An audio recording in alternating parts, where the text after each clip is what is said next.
What is the history of metal and horror? Let's find out. I think what makes effective horror is that it registers the anxiety of the humans that are watching it. That's what horror does best.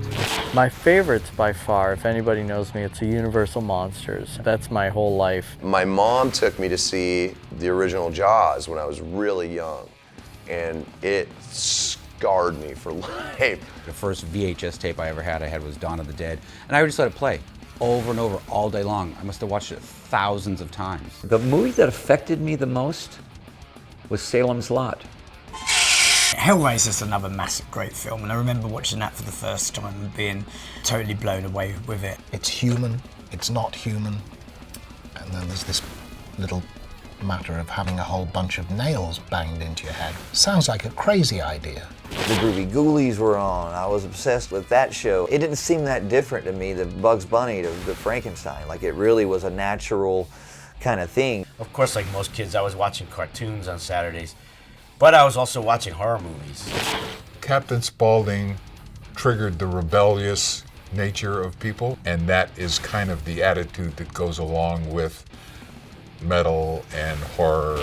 Black Sabbath was a Boris Karloff film, right?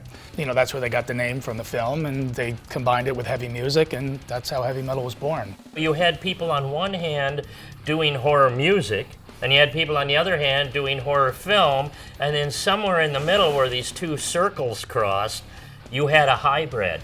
I use the music, a lot of metal music, for listening to in between violent scenes. It just helps my energy. I still get goosebumps when the skeleton comes up and starts saying, "Do you want to party?" It was like, okay, now chaos is going to ensue.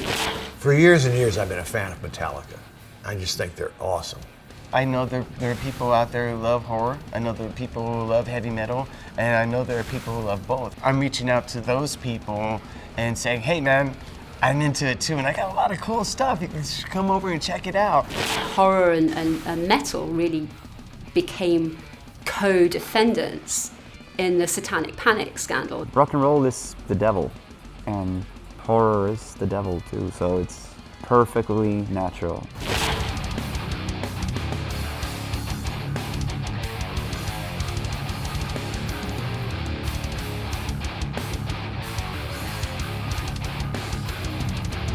Metal and horror, a perfect match.